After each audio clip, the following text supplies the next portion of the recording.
হরে কৃষ্ণ হরে কৃষ্ণ।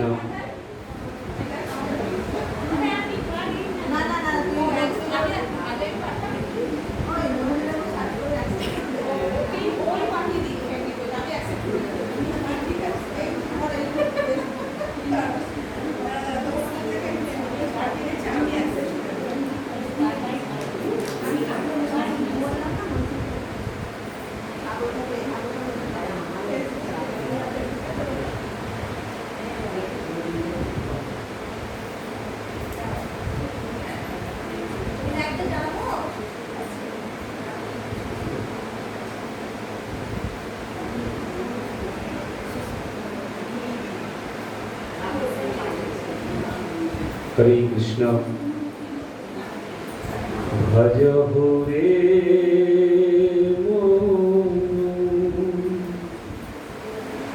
শ্রীনন্দনন্দন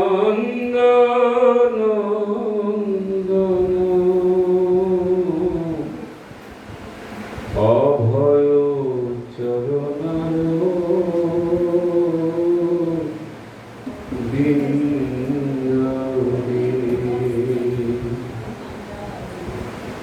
ভজ হরে মন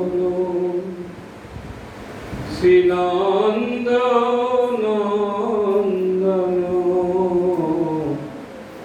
অভয় চরণার বিন্দরে।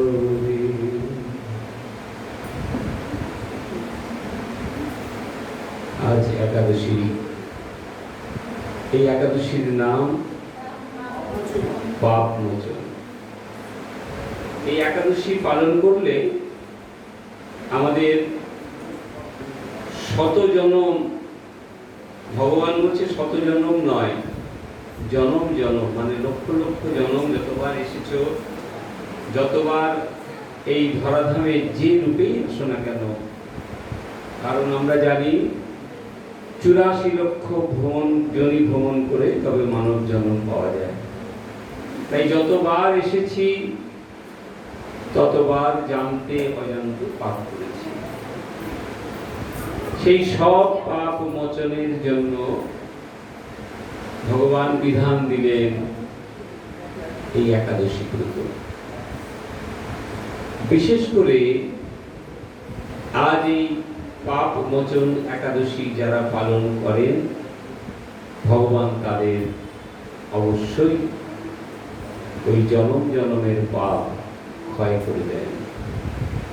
তাই আজ আমরা সকলে এই একাদশীর ব্রতে ব্রতী হয়েছি।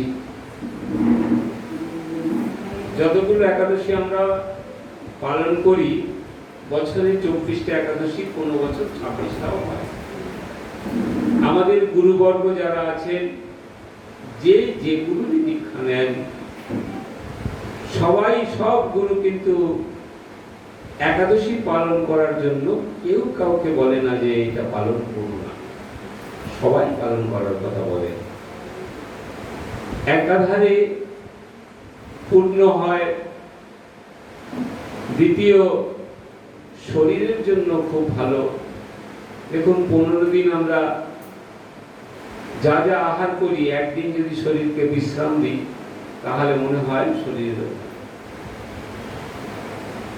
সেই কারণে ভগবান এই বিধান দিলেন যে একাদশী ব্রত তোমরা সকলে পালন করো। যুধিষ্ঠির মহারাজ শ্রীকৃষ্ণকে বলছেন, হে জনার্দন, চৈত্র মাসের কৃষ্ণপক্ষের একাদশীর নাম ও মাহাত্ম্য কৃপা করে আমাকে বলুন।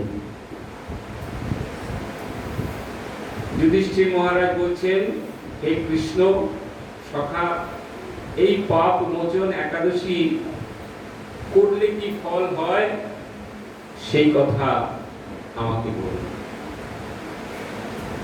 শ্রীকৃষ্ণ বললেন, হে জনার্দন, শ্রীকৃষ্ণ বললেন, হে ধর্মরাজ যুধিষ্ঠির, আপনি ধর্ম বিষয়ক প্রশ্ন করেছেন। এই একাদশী সকল সুখের আধার। এই একাদশী সকল সুখের আধার।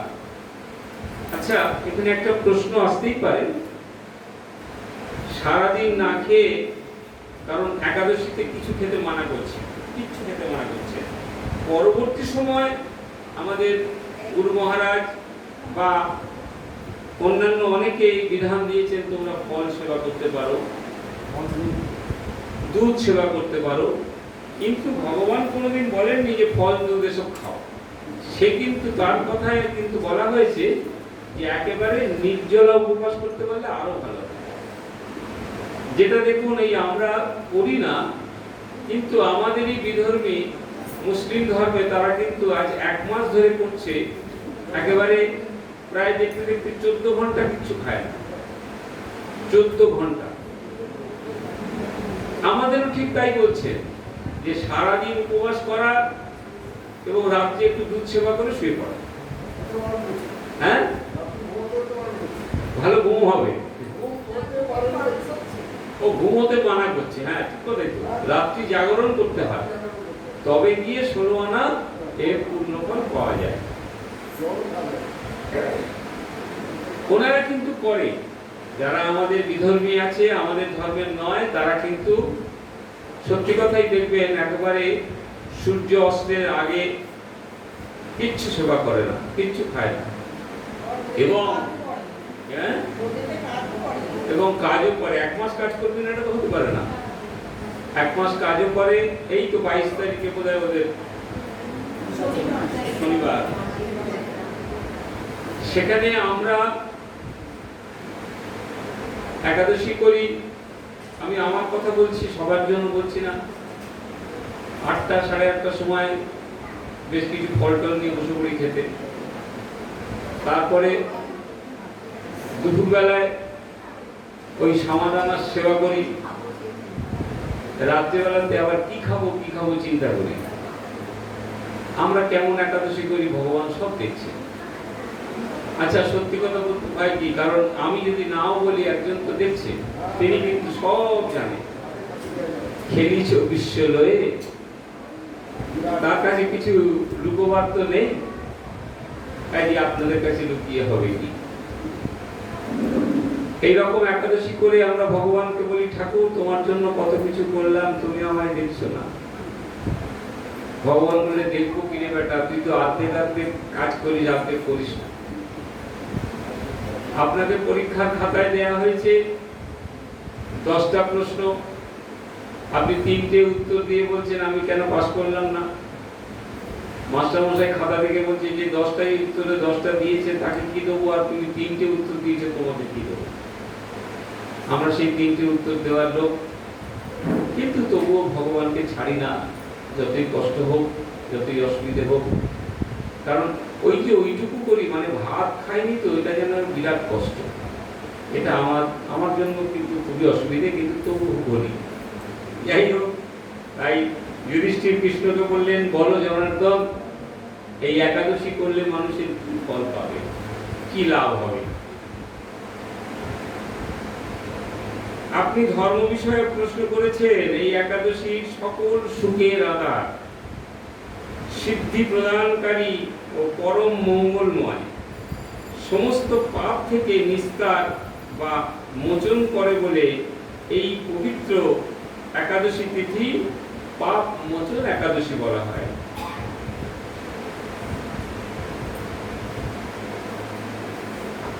রাজা মান্ধাতা একবার লোমশ মুনিকে এই একাদশীর কথা জিজ্ঞাসা করেছিলেন। রাজা মান্ধাতা একবার লোমশ মুনিকে এই একাদশীর কথা জিজ্ঞাসা করেছিলেন। তার বর্ণিত সেই বিচিত্র উপাখ্যান আপনাদের কাছে বলছি, আপনি মনোযোগ দিয়ে তা শ্রবণ করুন।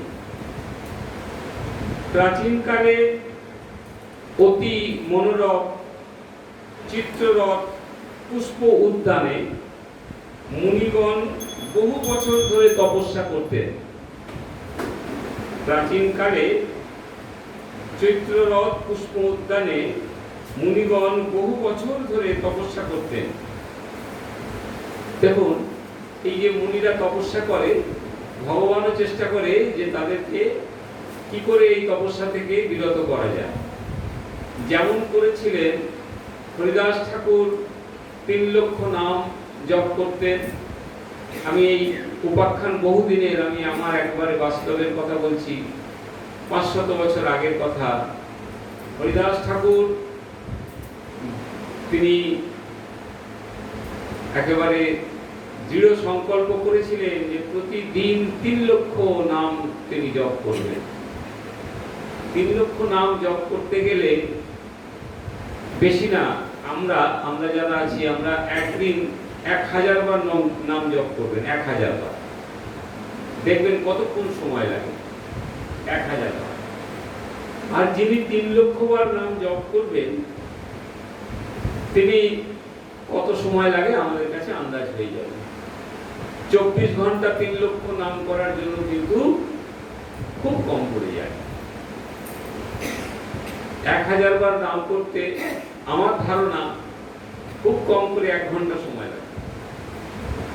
ধরে নিলাম আধ ঘন্টা, আধা ঘন্টা যদি হয়, কন্টিনিউ যদি করেন, তার মধ্যে কুন্তি নাড়া, কেউ টাকা, কোন রকম কোনো কিছু চলবে না, একেবারে কন্টিনিউ করলে আধ ঘন্টা লাগবে। সময়টা কত?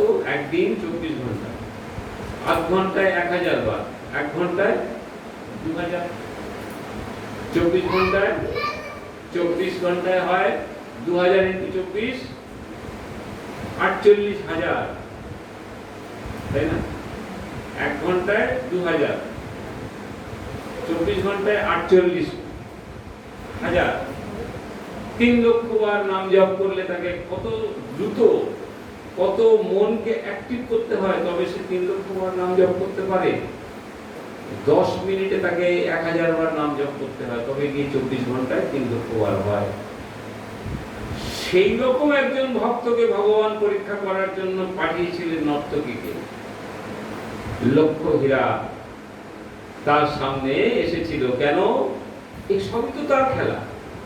হতে পারে রাজা তার নাম ভঙ্গ করার জন্য, তাকে লক্ষ্য ভ্রষ্ট করার জন্য লক্ষ হীরাকে পাঠিয়েছিল, কিন্তু আমরা বলি কি তিনি যা করান তাই হয়। তাহলে তারই খেলা, তিনি পাঠিয়েছেন। আমার মতো কোনো ব্যক্তিকে দিয়ে পাঠিয়েছেন, কিন্তু পাঠিয়েছেন তো তিনি।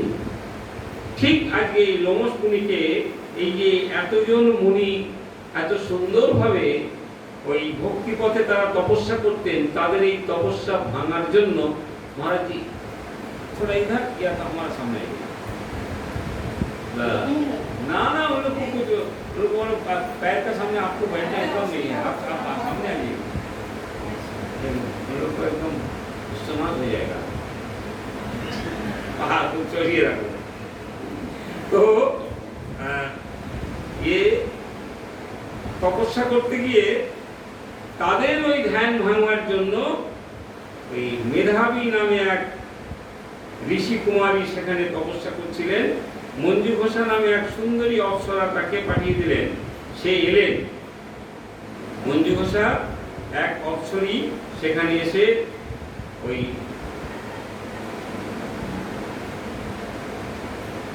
কিন্তু ঋষির অভিশাপে ভয়ে সে আশ্রমের 2 মাইল দূরে অবস্থান করতে লাগলেন। বীণা বাজিয়ে মধুর স্বরে গান করত। ওই দূরে বসে বীণা বাজিয়ে মধুর স্বরে সে গান করত।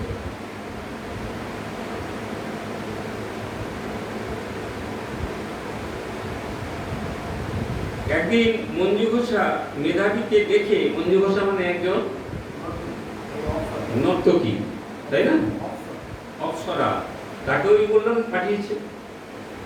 তো তাকে ওই মেধাবী দেখে তার কামে পীড়িত হয়ে তার সঙ্গে একেবারে ওই অপ্সরা মুনিকে নানাভাবে ভাব কটাক্ষ দ্বারা বশীভূত করে ক্রমে ক্রমে কাম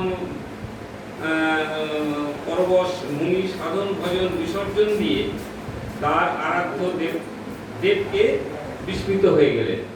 ওই তার সঙ্গে এমনভাবে তার সব ভজন সাধন শেষ হয়ে গেল। এইভাবে অপ্সরার সাথে কাম ক্রীড়ায় মুনির বহু বছর অতিক্রম হয়ে গেল। মুনিকে আচার ভ্রষ্ট দেখে সেই অপ্সরা দেবলোকে ফিরে যেতে মনস্থ করলেন যে আমার যা কাজ ছিল আমার হয়ে গেছে, একে আমি জায়গা থেকে সরিয়ে দিয়েছি, এবার আমি দেবলোকে চলে যাই। একদিন মঞ্জু ঘোষা মেধাবী মুনিকে বলতে লাগলো, হে প্রভু, এখন আমাকে নিজ গৃহে ফিরে যাওয়ার অনুমতি দিন। এখানে একটা খুব সুন্দর কথা বলেছে, মনে রাখবেন, শুনুন, বুঝতে পারবেন। হে প্রভু, এখন আমাকে নিজ গৃহে ফিরে যাওয়ার অনুমতি প্রদান করুন। কিন্তু মেধাবী বললেন, হে সুন্দরী, তুমি তো এখন সন্ধ্যাকালে আমার কাছে এসেছো, প্রাতঃকাল পর্যন্ত আমার কাছে থেকে যাও। তুমি আমার কাছে সন্ধ্যাকালে এসেছো, সন্ধ্যা কখন? জীবনের সন্ধ্যা কখন আসে গো? বয়সটা কখন হয়? সন্ধ্যা বুড়ো বয়সে নয়, দুপুরবেলা হচ্ছে যখন, দুপুরবেলা, জীবনের দুপুরবেলা কখন জানেন? সূর্য যখন দুপুরবেলা উঠে রাস্তায় বেরোনো যায়, প্রখর তেজ। শীতকালে আমরা সূর্যের এই তেজ পাওয়ার জন্য ঘুরতে যাই, ঘরে আর ভালো লাগছে না, ঠান্ডা লাগছে, সূর্যের তাপে যাই। সূর্যের এই দুপুরের লোক যেমন মানব জীবনের সূর্য যখন মধ্য গগনে আসে তখন তার তেজ ওই রকম হয়। সে সময়টা কখন? 18 থেকে 30 বছর, 35 বছর, এই সময় সূর্যের তাপ ভীষণ থাকে। তখন অনেক ছেলেরা বলে, এখন আমি জল চিবিয়ে খেতে পারি। আমরা পিঠে খেতে পারি না, তখন চিবিয়ে খাওয়া যায়। এই বয়স আমরাও পার করে এসেছি, তখন যা কিছু করা যায়। আরে বলো না, এখনই হেঁটে হেঁটে শিয়ালদা চলে যায়, কোনো ব্যাপার নেই। জগন্নাথ ঘাট থেকে ফুল আনতে হবে, একটা ব্যাগ দাও না, গাড়ি নিয়ে যাবি কি করে? হেঁটে যাবো, হেঁটে চলে আসবে। তাহলে সন্ধ্যা কখন হয়? সন্ধ্যা হয় যখন 30-35 বছরের পরে। তখন মনে হয় যে এবার বুঝি আমার একটু ধর্মকর্ম করা উচিত, এবার সংসারের প্রতি মনোনিবেশ করা উচিত। তাই হে সুন্দরী, তুমি তো আমার সঙ্গে সন্ধ্যাবেলায় দেখা করলে, আজ রাতটা আমার কাছে থেকে যাও, কাল সকালে চলে যাও। মুনির কথা শুনে অভিশাপের ভয়, না অভিশাপ দেবে মুনি, ওই অভিশাপের ভয়ে প্রাতঃকাল পর্যন্ত আমার কাছে থেকে যাও, ওই অভিশাপের ভয়ে অপ্সরা তার কাছে থেকে গেলেন। এই যে থেকে গেলেন, শুধু বলেছে সন্ধ্যাকালে এসেছো, প্রভাতে চলে যাবে। এই সময়টা দেখুন, লিখছে কত? 55 বছর 9 মাস 7 দিন তিনি তার কাছে ছিলেন। 55 বছর 9 মাস 7 দিন ওই মঞ্জু ঘোষা এই মুনির কাছে ছিলেন। দীর্ঘকাল অপ্সরা তার সঙ্গে থাকায় অধরাত্রি বলে মনে হলো, মানে মুনি মনে করছে সবে মধ্যরাত্রি রয়েছে। মঞ্জু ঘোষা পুনরায় নিজ স্থানে গমনের প্রার্থনা জানালে মুনি বললেন, এখন তো প্রাতঃকাল, যতক্ষণ পর্যন্ত আমি সন্ধ্যাকালে সন্ধ্যা বন্দনা না সমাপ্ত করি ততক্ষণ পর্যন্ত তুমি আমার কাছে থেকে যাও। সে এতটাই মোহের মধ্যে পড়ে গেছে, যখন সকাল হয়েছে তখন সে বলছে, এ তো সবে সকাল হলো, সন্ধ্যা পর্যন্ত আমার সঙ্গে থাকো, আমি সন্ধ্যাবেলাতে সন্ধ্যা আরতি দেবো, তখন তুমি চলে যাও। ওই যে সেই মনে আছে, ওই নারদকে যেরকম বলেছিল না, নারদ তুমি মায়া দেখতে চাও, এই ছেলেপুলে সব ভেসে চলে গেল। তারপরে নারদ একা যখন বলছে, ঠাকুর আমার সব কোথায় গেল কোথায় গেল, তখন ভগবান বলছে, নারদ আমার জল। ঠিক তাই কথা বলছে, সন্ধ্যাকালে সকালবেলায় যখন হয়েছে তখন তুমি সন্ধ্যা পর্যন্ত থাকো, তারপরে চলে যাও। মুনির কথা শুনে ঈষৎ হেসে মঞ্জু ঘোষা বললেন, মানে মঞ্জু ঘোষা কিন্তু তিনি তো দেবলোক থেকে এসেছিলেন, তাকে তো পাঠানো হয়েছিল। সে ঈষৎ হেসে তাকে বললে, হে মুনিবর, আমার সহবাসে আপনার যে কত বছর অতিবাহিত হয়েছে তা একবারও আপনি বিচার করে দেখুন। এই কত বছর আমার সঙ্গে আপনি রয়েছেন।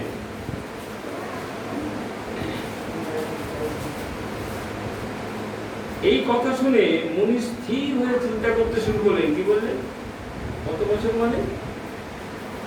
হ্যাঁ, তার তখন সে চিন্তা করছে, বাবা আমার 56 বছরের সঙ্গে রয়েছি।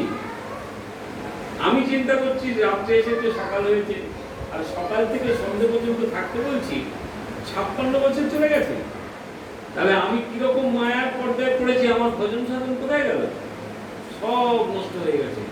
তাহলে আমি এর সঙ্গে রয়েছে নিজেই বুঝতে পারছি না।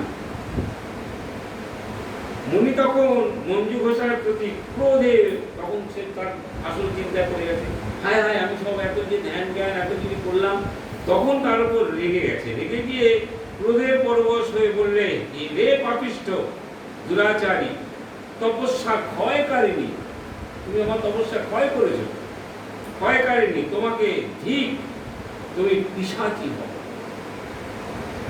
মেধাবী সাপের অপ্সরা শরীর বিলুপ্ত হয়ে গেল। তখন ওই মুনির অভিশাপে তার তখন শরীরে নানান ধরনের অসুবিধা আসতে শুরু করলো। তখন সে অবনত মস্তকে মুনির কাছে সাপ মোচন উপায় জিজ্ঞাসা করলো, প্রভু আপনি আমাকে তো দেবলোক থেকে পাঠিয়েছিল, কিন্তু আপনি যে অভিশাপ দিলেন, দেবতারা তো সে অভিশাপ নিচ্ছে না, অভিশাপ আমার উপরে এলো। আপনি আমাকে বলুন এই সাপ মোচন কিভাবে হবে, আমি আপনার এই অভিশাপ থেকে কি করে মুক্তি পাব?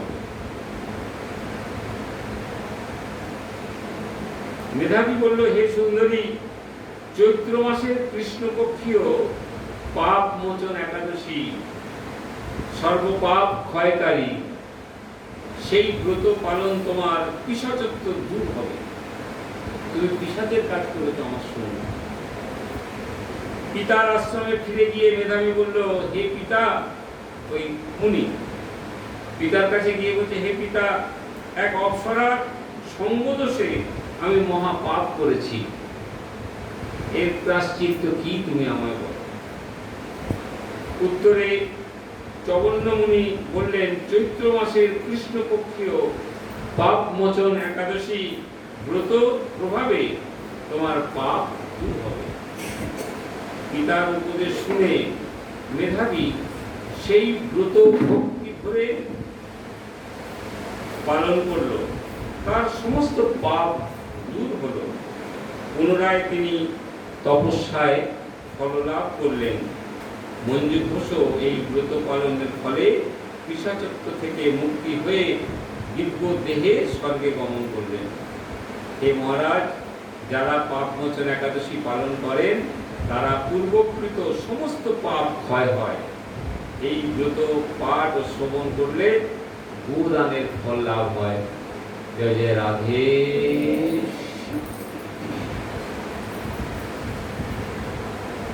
দুঃখের কথা কি বলবো, এই 4 দিন যে উৎসব গেছে তাতে খুব হাবিজাবি খেয়ে ফেলেছি, যার ফলে আমার শরীরটা খুব অসুস্থ। গত কাল পরশু থেকেই খুব অসুবিধে, তো সেই কারণে আমি একটা ছোট্ট ভাগবতের গল্প একটা আপনাদেরকে শোনাচ্ছি, তারপরে আমার দিদিরা গান বাজনা করবে। সবাইকে ওই জন্য বলে দিয়েছি সবাই এসো। আর একদিন তেমন হবেই যে আর হয়তো ভাগবত কথা না হতে পারে, কিন্তু শরীরের কথা তো বলা যায় না কখন কী হয়। তো নাম গান নিশ্চয়ই থাকবে, আপনারা সকলে থাকবেন।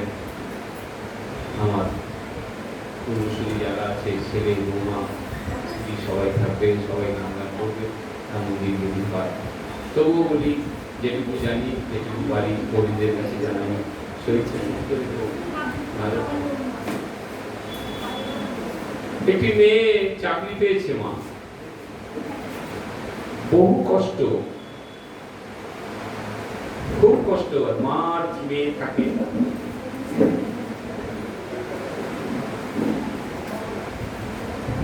কখনো কালীঘাটের মন্দিরে গিয়ে ভগবানকে জানায়, ঠাকুর আমাকে যদি একটা চাকরি করে দিতে,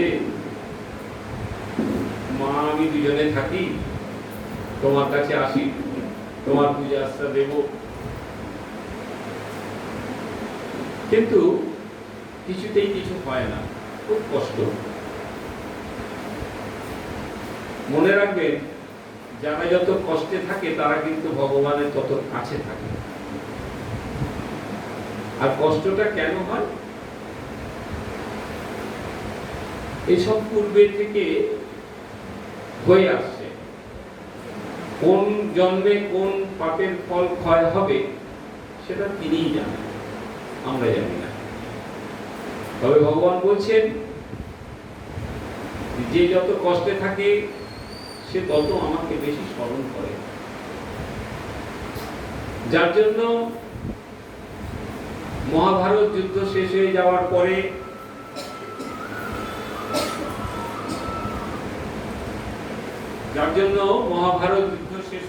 পরে কৃষ্ণ বললেন, পিসিমা এবার তো তোমার রাজত্ব ফিরে পেয়েছো, এবার তো তুমি রানীমা হয়েছো, আমি চলে যাই। পিসিমা বলেছিল, কৃষ্ণ আমার রাজ্য সুখ চাই না, আমি রানী হতে চাই না, আমি যেমন ভিখারি ছিলাম আমার সেরকমই করে রাখো, কিন্তু তুমি সঙ্গে থাকো। শ্রীকৃষ্ণ সঙ্গে সঙ্গে গালে হাত দিয়ে বলছে, পিসিমা বলো কি, এটা কেউ চায়? প্রত্যেকে তো চায় আমাকে সুখ দাও, আমাকে আরো অর্থ দাও, আমাকে আরো ভালো রাখো, আর তুমি চাইছো তোমার সেই পুরনো জায়গায় ফিরে যেতে। কুন্তী বললেন, যে সংসারে ভগবান থাকে না সে সংসারে যতই সুখ থাকুক, সুখ তাকে উপলব্ধি হয় না। ঠিক তেমনি এই মেয়েটি ভগবানের কাছে জানায় যে, ঠাকুর একটা চাকরি যদি করে দাও তাহলে বড় ভালো হয়। এই চিন্তা করতে করতে বেশ কয়েক বছর চলে গেছে। মেয়েটির বয়স তখন 33 বছর। থাকেন কুলবেড়িয়ার কোন একটা আশপাশে গ্রামে। একদিন দক্ষিণেশ্বর মন্দিরে পুজো দিয়েছে, দিয়ে ওই সিঁড়ি দিয়ে যখন নিচের দিকে নামছে, হঠাৎ জ্ঞান হারিয়ে ফেলে, পড়ে যায়। ওই কালীমা, দক্ষিণেশ্বরের মন্দিরের মা তাকে স্বপ্ন দিচ্ছে, ওই অজ্ঞান অবস্থায় যখন পড়ে গেছে, তুই বাড়ি ফিরে যা, তোর চাকরি হয়ে গেছে। মা বলছে, তুই বাড়ি ফিরে যা, তোর চাকরি হয়ে গেছে। তখন আবার জ্ঞান ফিরে এসেছে। মন্দিরের যারা সেবাই তারা জল টল দিয়েছে, দিয়ে বলছে, মা তুমি কোথা থেকে এসেছো? বলেছে, আমি এই জায়গায় থাকি। যাও, আস্তে আস্তে বাড়ি চলে যাও। বাড়ি ফিরে এসেছে, এসে সত্যি শুনছে সেই দিনই ওই পোস্টে তার লেটার এসেছে, তাকে পরীক্ষা দিতে হবে। ব্যাংকের পরীক্ষা দিয়েছে, পরীক্ষাতে তার চাকরিটিও হয়ে গেছে। কিন্তু চাকরি হয়েছে কোথায় জানেন? তার পোস্ট পড়েছে, পোস্টিং হয়েছে বৃন্দাবনে পোস্ট পড়েছে। আর তিনি চাকরি পেয়েছেন দক্ষিণেশ্বরের মায়ের কালীর কাছ থেকে। ভগবানের কি পরীক্ষা! বৃন্দাবনে উপায় নেই, চাকরি যখন পেয়েছেন যেতেই হবে। মাকে বলেছে, মা আমি ওখানে যাই, একটা ঘর ভাড়া নিই, তারপরে তোমাকে আমি নিয়ে যাব। তো মা বলে, দেখ আমি এই গ্রামের বাড়ি ছেড়ে কোথাও যাব না, তুই ওখানে থাক। আর মেয়ে বললে যে আমি তোমার মাইনে পেয়ে তোমাকে টাকা পয়সা পাঠাবো, আর টাকার অসুবিধে নেই। মেয়ে বৃন্দাবনের একেবারে প্রপার বৃন্দাবনের কোন একটা ব্যাংকে তিনি চাকরিতে জয়েন করলেন। ওখানে যাওয়ার পরেই সকলে খালি বলে রাধে রাধে রাধে রাধে। अच्छा तुमरा तो राधे राधे बोलो क्या ना वो? अरे आप जानते नहीं हैं ये राधा रानी का क्या महिमा है। ও সত্যি কথা, এতদিন কালী সাধনা শিল্পল করতো, কালীঘাটে গেছে, দক্ষিণেশ্বরে গেছে, তারাপীঠে গেছে, রাধা রানীর কথা কোনোদিন তেমন একটা শোনেনি। হ্যাঁ গো, এই কোন আসতে এত আমরা বৃন্দাবন বৃন্দাবন করি। এই এখন ইউটিউব খুলে বা মোবাইলটা হাতে পেয়েছি বলে বৃন্দাবন এত কীর্তন, এত নাম গান, এত কিছু শুনি। আজ থেকে 10 বছর আগে চিন্তা করুন তো ছিল? বৃন্দাবন আমাদের কাছে সুদূর দুর্লভ, পরিবরণ কাছে। ঠিক একই কথা মহাপ্রভু যখন সন্ন্যাস নিয়ে বৃন্দাবনে যাবেন, বললেন মাকে, মা আমি তো সন্ন্যাস নিয়েছি, তুমি আমাকে আদেশ করো আমি কোথায় যাব। এখন যেরকম চট করে উঠলেই 18 ঘন্টায় বৃন্দাবন চলে যাওয়া যায়, তখন তাহলে মা বলতো তুই আর কোথাও যাস না, বৃন্দাবনে। কিন্তু তখন বৃন্দাবন যাওয়া 6 মাসের খেলা ছিল, 6 মাস। মহাপ্রভু দুবার বৃন্দাবনে গেছিলেন 6 মাস ধরে। এখান থেকে বারাণসী যেতেন 2 মাস, ওখান থেকে বৃন্দাবন যেতেন 4 মাস। 6 মাসের সময় ছিল। কিন্তু পুরীধাম যেতে সময় লাগতো মাত্র 15 দিন। মা বললেন দেখলে আমাদের এখান থেকে বহু ভক্ত পুরীধামে যায়, তুই বাবা যখন সন্ন্যাস নিয়েছিস গৃহে থাকতে পারবি না, আর নবদ্বীপবাসী তোকে থাকতে দেবে না, তুই বাবা পুরীধামে থাক। তবু তো খবর পাবো, কিন্তু বৃন্দাবনে কেউ তো খবরই পাবো না, কারণ 6 মাস কে যাবে। সেই বৃন্দাবনের কথা মেয়েটির মনেও নেই। এখানে রাধে রাধে বলছে, মেয়েটি একটু অবাকই হয়ে গেছে। ব্যাংকের ম্যানেজার কেউ টাকা তুলতে এলে রাধে রাধে বলে, কেউ টাকা দিতে এলে রাধে রাধে বলে।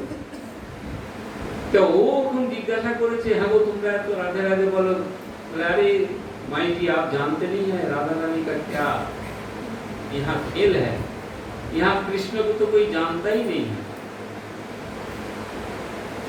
वो जानते हैं एवरी नाइट वो आते हैं वही निधुवन में, भगवान श्री कृष्ण और राधा रानी डेली आते हैं वो मंदिर, वो वहां पे।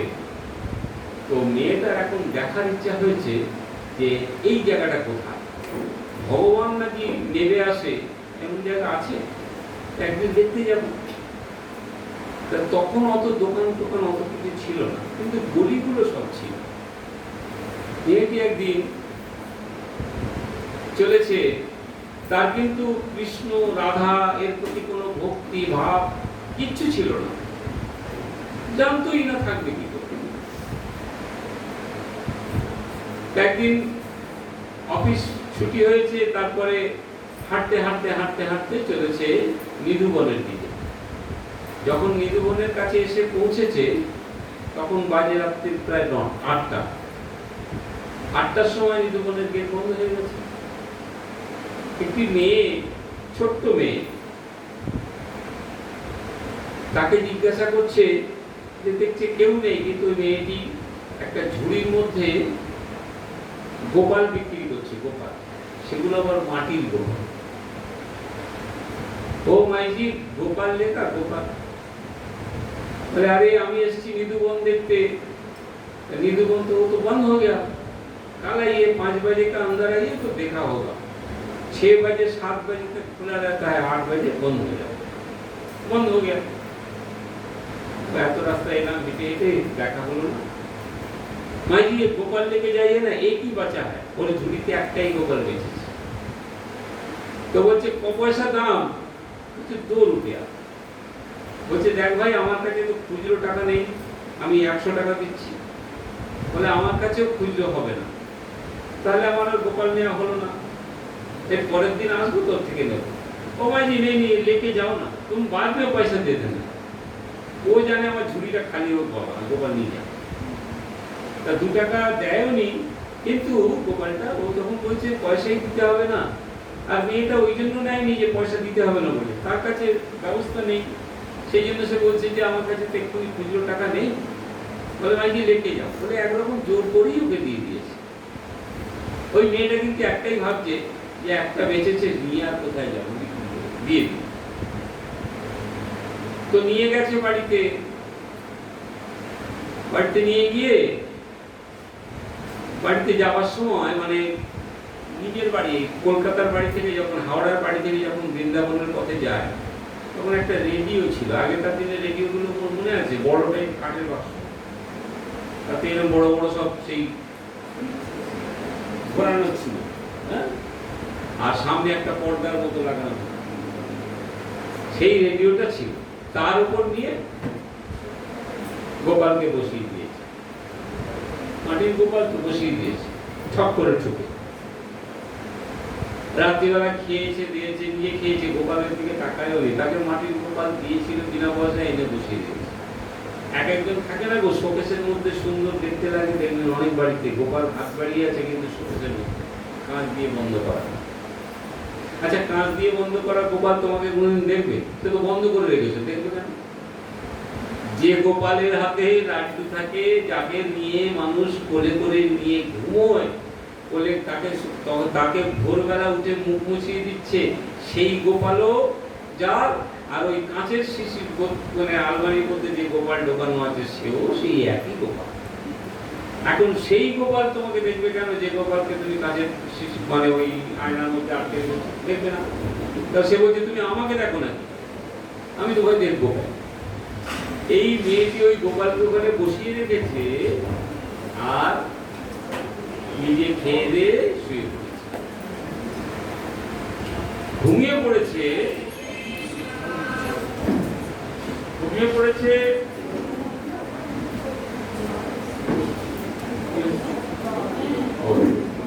ভেতরে চলে আসুন, আমার এখানে অনেক জায়গা, যদি কাছে আসতে পারেন আসুন না, এখানে অনেক জায়গা আছে। এই ঝড় দিতে এলোই হবে। ওই ভালো করে শুনুন, ওই গোপালকে যে এখানে বসিয়ে রেখেছে, দিদিরা যদি অসুবিধা হয় এখানে চলে আসতে পারে, পুকুরে অনেক ভালো জায়গা আছে, আসুন।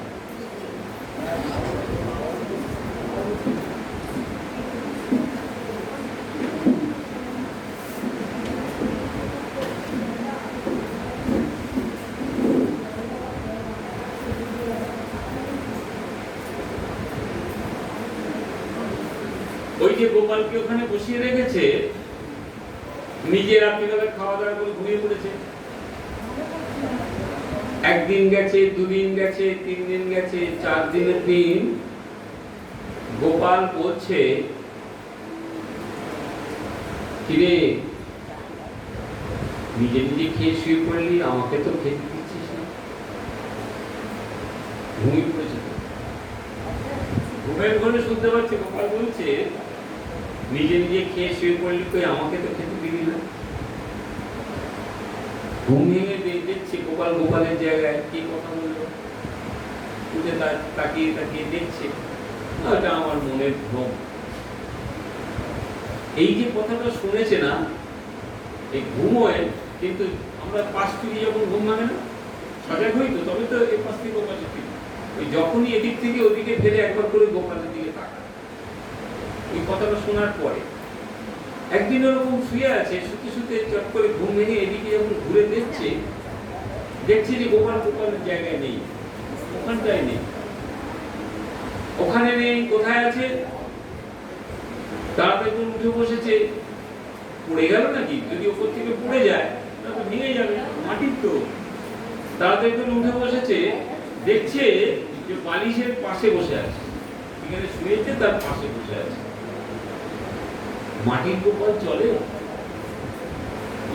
মাটির গোপাল চলে নাকি? নিজে নিজে ভাবছে, ওইখানে ছিল, এখানে এলো কি করে? নিজে হাতে করে আবার গোপালকে মনে মনে ভাবছে, আমি হয়তো কোন রকম ভুল করে ওখান থেকে নিয়ে এসে আমার পাশে রেখেছিলাম, নাহলে মাটির গোপাল চলে এরকম তো হয় না, কিছুতেই বুঝতে পারছি না। এখান থেকে নিয়ে গিয়ে আবার ওখানে রাত্রিবেলা বসিয়ে রেখে দিয়েছে রেডিওর উপরে। সেই দিন রাত্রিবেলা বলছে তুই যে দুধটা জাল দিয়ে রেখেছিস না, তুই তো আমাকে দিবি না? আমি সব খেয়ে নিয়েছি। তুই যে দুধটা জাল দিয়ে রেখেছিলি, ওই দুধটা তুই তো আমাকে দিবি না? আমি খেয়ে নিয়েছি। ঘুম থেকে তড়াক করে উঠে বসেছে, বসে ছুটে গেছে ওই রান্নাঘরে, গিয়ে দেখতে গেছে যে দুধটা সত্যি আছে কিনা। দেখছে না, দুধটা নেই। গোপালের কাছে ছুটে গিয়ে দেখছে দুধটা সাদা সাদা সব লেগে রয়েছে, জড়িয়ে ধরেছে যে আমি তো তোমাকে ভালোবাসি না, আমি তো তোমাকে জানি না, আমি তো সারা জীবন কালী পুজো করে এসেছি, তুমি আমাকে এইভাবে বাঁধছো কেন? গোপাল তারপর থেকে সেবা শুরু করলো, জানেন, ওই মাটির গোপাল সেবা শুরু করলো। সেবা করতে করতে করতে করতে এমন একটা দিন এলো, ঠিক মতো কাজে যেতে পারে না। ভগবানের সেবা করতে করতে দেখবেন এমন একটা সময় হয়ে যায় না, সেবা করতে করতে সময় হয়ে যাচ্ছে অফিসের কোনো। একদিন গোপাল অফিসে গেছে, ব্যাংকের ম্যানেজার বলছে, দেখুন আপনি অনেক কষ্ট করে চাকরিটা পেয়েছিলেন, গভর্নমেন্টের চাকরি সহজে পাওয়া যায় না, কিন্তু আপনি এমন হেলায় নষ্ট করছেন, আমাকে তো এবার আপনাকে শোকজ করতে হবে, কারণ আপনি ঠিক মতো আসেন না। গোপালকে জিজ্ঞাসা করছে, গোপাল আমাকে ম্যানেজার এইভাবে বললো, তো আমার চাকরিটা থাকবে?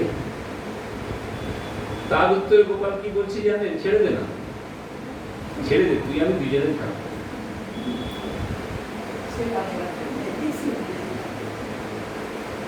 তুমি যখন বলছো আমি ছেড়ে দিতে পারি, কিন্তু খাবো কি? বলে সে হয়ে যাবে, পরীক্ষাটা দেখুন, সে হয়ে যাবে খুলে। এগুলো সবই কিন্তু ওই যখন ঘুমিয়ে পড়ে তখন কথা হয়, কারণ সামনাসামনি গোপালের কথা বলে মেয়েটি আর বেঁচে থাকতো না। তার নিদর্শন আপনারা দেখে এসেছেন ওই বৃন্দাবনে নিধুবনে। যারা ভগবানকে দর্শন করবে বলে গেছিল, দর্শন পেয়েছে কি পায়নি তারাই জানে, তারা কিন্তু কেউ জীবিত নয়।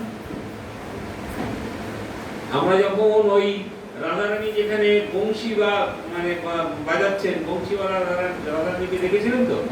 এদিক থেকে গেলে বেরোবার সময় বংশী বাজানো রাধারানী, ওখান থেকে বেশি বেরিয়ে এসে যখন বাইরের দিকে আসছেন, বেরিয়ে আসছেন, ওখানে দেখেছেন সব সমাধিগুলো। প্রত্যেকটা মানুষ কিন্তু ওই ভগবান দর্শন করবে বলে বৃন্দাবনের ওই নিধুবনে লুকিয়েছিল। রাত্রে তারা কি দেখেছে তারা জানে, কারণ তারা তো কেউ বেঁচে নেই, তারা তো কেউ বলেনি যে আমি একমাত্র দেখেছি। ভগবান বলছে যেদিনকে তুমি আমার দর্শন পাবে সেদিন তো তুমি আমার, তোমার ওই নশ্বর দেহ থাকবে পড়ে। আর আমরা সেই দেহটাকে কি করেছি, ওখানে সমাধি দিয়ে দিয়েছি। তাহলে মেয়েটি যদি কোনোদিন গোপালের সঙ্গে সোজাসুজি কথা বলে, তার মানে দর্শন হয়েছে বলে কথা বলছে, তাহলে তো তাকে পাওয়া যেত না। রাধারানী গোপাল কি করেছে, যা কিছু বলতো তাকে স্বপ্নেতে বলতো। সব কাজটাই কিন্তু স্বপ্নের মধ্যে হচ্ছে। গোপাল বলছে ছেড়ে দেবে, খাবো কি? বলে আরে চিন্তা করিস না, হয়ে যাবে, দুজনে মিলে ঠিক খাবো। সত্যি সত্যি চাকরিটা ছেড়ে দিল, সত্যি চাকরি ছেড়ে দিল। এই গোপাল সেবা করে। আচ্ছা, ওই ব্যাংকের থেকে যেটুকু কাজ করেছিল কিছু পয়সা পেয়েছে, সেগুলো দিয়ে চলতে চলতে চলতে চলতে একটা সময় একেবারেই সব নিঃস্ব হয়ে গেছে। একদিন গোপালকে বলছে, গোপাল আজ তুমিও না খেয়ে থাকো আর আমিও না খেয়ে থাকি, আমি ভিক্ষা করতে পারবো না, কারণ আমি তোমাকে যখন ভালোবেসেছি আর তুমি আমাকে সব ফকির করে দিয়েছো। আমি তো ভালো ছিলাম, চাকরি করছিলাম, তুমি এলেই কেন আর আমাকে এইরকম জায়গায় আনলে কেন? যখন তুমি আমাকে এখানে নিয়ে এসেছো তখন এর ফল তুমি আমি দুজনেই ভুগবো। আজ আমি ভিক্ষা করে খাবো না, সবাই যেমন গিয়ে ভিক্ষা করে নিয়ে এসে ভগবান সেবা দেয়, আমি করবো না। আজ তুমিও না খেয়ে থাকবে, আমিও না খেয়ে থাকবো, দেখি কেমন। গোপাল বলছে, মনে মনে চিন্তা করছে যে ঠিক আছে বেটা, যখন তুই একবার আমার উপর ছেড়ে দিয়েছিস, এবার দেখ খেলা। বৃন্দাবনে ৬,০০০ মন্দির আছে, ৬,০০০। আমরা ৬০০টা দেখেছি কিনা সন্দেহ আছে। আমরা বড় বড় মন্দিরগুলোই দেখি, কারণ আমাদের নজরটা তো ওরকম। এই ৬,০০০ মন্দিরে কিন্তু প্রতিটা মন্দিরে একজন করে মহন্ত আছে, মানে যিনি প্রধান। এই মন্দিরগুলো তাদের কারণ নয়, মনে রাখবেন। কেউ যদি বলে এই মন্দিরটা আমি করেছি, মিথ্যা বলছে। যুগ যুগ ধরে মন্দির হয়ে আসছে, এর খালি সেবাই পাল্টে যায়, মহন্ত পাল্টে যায়। আমি আছি, আমি এই মন্দির চালাচ্ছি, আমি চলে যাওয়ার পরে আরেকজন আসবে, সে মহন্ত হয়ে যাবে। আমি তাকে করে গেলাম, আমি তাকে দায়িত্ব দিয়ে গেলাম যে দেখ রে, আমার শরীর খুব খারাপ, হয়তো আমি আর বেশি দিন থাকবো না, আমি চলে যাওয়ার পরে আমি লিখে দিচ্ছি এই মন্দিরের দায়িত্ব তো। আচ্ছা, শুধু মন্দিরের ইট কাঠ নয়, এই মন্দিরের পুঁজি, মানে এক একটা মন্দিরের টাকা শুনলে অবাক হয়ে যাবেন। ভগবান এত ধনী করে দিয়েছে মন্দিরগুলোকে, কারণ আমরা আপনার মতো কত মানুষ গিয়ে সেখানে দান দিচ্ছে প্রতিটা মন্দির। আচ্ছা, আমরা যখন যাই, আমরা তো বছরে একবার যাই মন্দিরগুলোকে। কোন মন্দির আপনাদের দেখে মনে হচ্ছে ভিখারি মন্দির, চলে না, প্রসাদ হয় না, কেউ দেখবার নেই? সব মন্দিরে বড় বড় দান আসে, কারণ আমার মতো লক্ষ লক্ষ ভক্ত যাচ্ছে সেখানে দেওয়ার জন্য। আমি তো অতি কৃপণ, আমি গেলে 10 টাকা দিই, তারা 10,000 দিয়ে আসে। ওখানে যে বিধবা মায়েরা থাকে তাদের সঙ্গে আমি নিজে ব্যক্তিগতভাবে কথা বলেছি, হ্যাঁ মা, তোমরা ঘর সংসার ছেড়ে দিয়ে এখানে চলে এসেছো, তোমাদের কষ্ট হয় না? বলো কি বাবা, আমরা আমাদের ছেলেদের টাকা পাঠাই, মানে তোমরা ইনকাম করবে? হ্যাঁ, আমাদের বাবুরা আসে, সারা ভারতবর্ষ থেকে বাবুরা আসে, কত বিদেশ থেকে বাবুরা আসে, আমাদেরকে এত দান দিয়ে যায় যে আমাদের দানের পয়সা রাগ করে করবো কি, ছেলেদের পাঠিয়ে, কারণ আমাদের তো খেতে পয়সা লাগে না। সকালবেলা যদি ওঠেন, এই সনদটা সব বসে আছে, ওরা জানে আমি আমার সঙ্গে গেছি। ভোরবেলাতে আপনি বেরিয়ে পড়ুন, এরকম বড় বড় গ্লাসে, একটা গ্লাস চা খেতে গেলে 10 টাকা লাগে, এরকম 10 জায়গায় শুধু বিনা পয়সায় চা দিচ্ছে। চা বিস্কুট খেয়ে চলে যান। একটু পরে যেখানে যাবেন সেখানে টিফিন পাবেন বিনা পয়সায়, দুপুরবেলা খাবার পাবেন বিনা পয়সায়। পয়সা লাগবে কোথায়? আর তারপরে যদি হাত পাততে পারেন, পয়সা আসবে। এই মেয়েটি বলছে আমি কিন্তু এসব কোথাও যেতে পারবো না। গোপাল বললে ঠিক আছে। সেই দিনেই এক মহন্ত এসেছে, তার বয়স হয়েছে, এসে বলছে মা, আমি তোমার সন্ধানেই আমি এসেছি। আমি শুনেছি তুমি শিক্ষিত মেয়ে, ব্যাংকে চাকরি করতে, চাকরি ছেড়ে দিয়েছো। আমি তোমার কাছে এসেছি আমার এই মন্দিরের দায়িত্বটা তোমাকে দেব বলে। রাধে রাধে। আগো কোথা থেকে কোথায় চলে যাচ্ছে দেখো, কিচ্ছু ছিল না, একেবারে নিঃস্ব হয়ে গেছিল। গোপালকে বলছে, গোপাল, আজ তুমিও না খেয়ে থাকবে, আমিও না খেয়ে থাকবো। আমি কিন্তু ভিক্ষা বিক্রি করতে পারবো না। কিছুক্ষণের মধ্যে এক মহন্ত এসেছে, এসে বলছে মা, আমি তোমার কথা শুনেছি, তোমার কাছে এসেছি এই জন্যই, তুমি ব্যাংকে চাকরি করতে শিক্ষিত মেয়ে, তুমি আমার এই মন্দিরের দায়িত্বটা নাও। আমার কথা আপনি জানলেন কি করে? মহন্তকে মেয়েটি জিজ্ঞাসা করছে, আমি তো কলকাতা থেকে এসেছি, পশ্চিমবঙ্গ থেকে এসেছি, তা আমার কথা আপনি জানলেন কি করে? বলছে আমার গোপাল আমাকে বলছে। জানাবে, তুই তো কাউকে দায়িত্ব দিতে চাইছিস, আমি বলে দিই ওই মেয়েটির কাছে চলে যা, ওকে যদি দায়িত্ব দিতে পারিস তোর জীবনটাই সার্থক হয়ে যাবে। গোপালের দিকে তাকিয়ে তাকিয়ে ঝলঝলে কাঁদছে, আর মেয়েটি আর বলছে, ঠাকুর তোমার এত দয়া, আমি তো কিছুই জানি না, আমার কিছু দেবারও ছিল না, তুমি আমাকে এই মন্দিরের দায়িত্ব দিচ্ছ। আমি ভেবে কালকে আপনাকে বলবো, কালকে আসুন, আগামীকাল আসুন, আমি যাব কি না, কারণ আমি ভেবেছিলাম গোপাল নিয়ে আমি কলকাতায় চলে যাব। মায়ের কাছে চলে যাব, যেমন আমরা ভিখারি ছিলাম, যেমন আমরা গরিব ছিলাম তেমনই থাকবো। কিন্তু আমি আপনাকে আগামীকাল বলবো আমি যাব কিনা। সেই দিন রাত্রে ওই চিন্তা করছে যে আমার কি করণীয়, কি করা উচিত, কি করা উচিত, চিন্তা করতে করতে ঘুমিয়ে পড়েছে। রাত্রে গোপাল বলছে, ওরে বোকা, তুই চিন্তা করছিস কেন? আমি তো এখানেও বসে আছি, আমি ওখানেও বসে আছি, আমি তো ওনাকে পাঠিয়েছি। চ না আমরা মা বেটাতে মিলে ওই মন্দিরটাকে আবার নতুন করে ঘুরি। পরের দিন সকালবেলাতে মহারাজ এসেছেন, বলছেন বাবা আমি যাব, চলুন আপনার মন্দির। নিয়ে গেছে সেই মন্দিরে। সেই মন্দির যখন আপনারা যাবেন তখন দেখতে পাবেন যেখানে আমাদের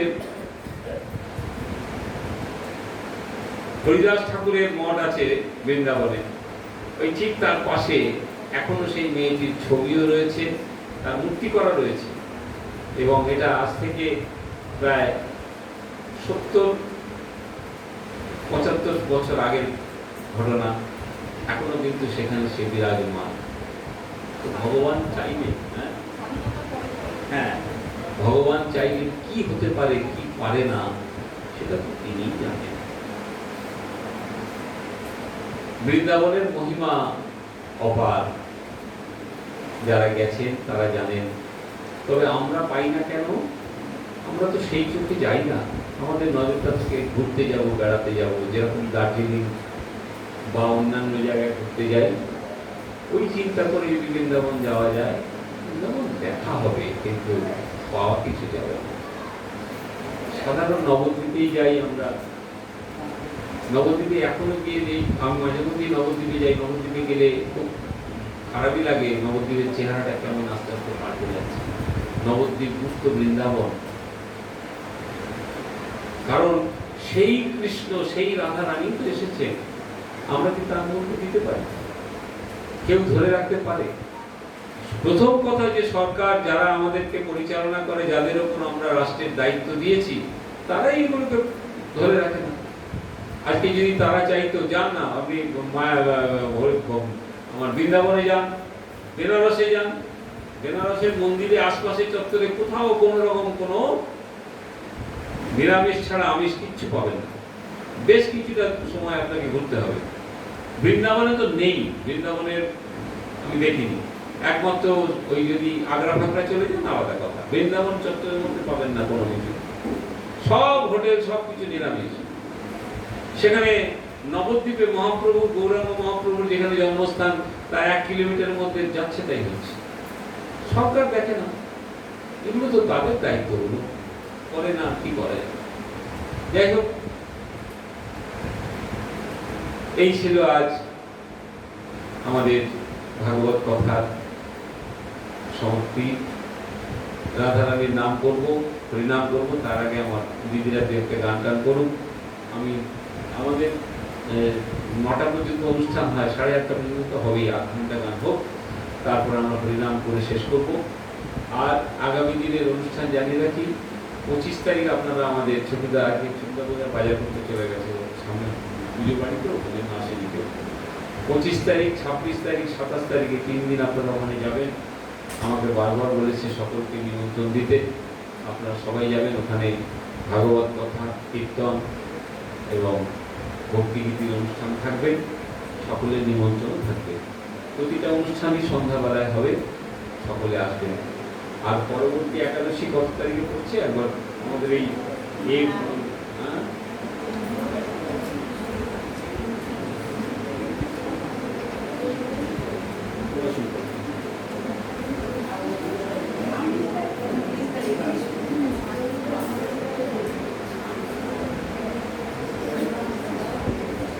29 তারিখ রবিবার, আর এটাও পড়েছে রবিবার, ভালো দিন।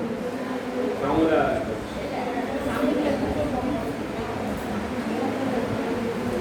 যদি কেউ একাদশী ব্রত মনে না রাখতে পারেন, আমার কাছে লিস্ট আছে, নিতে পারেন, আমি দিয়ে দেবো।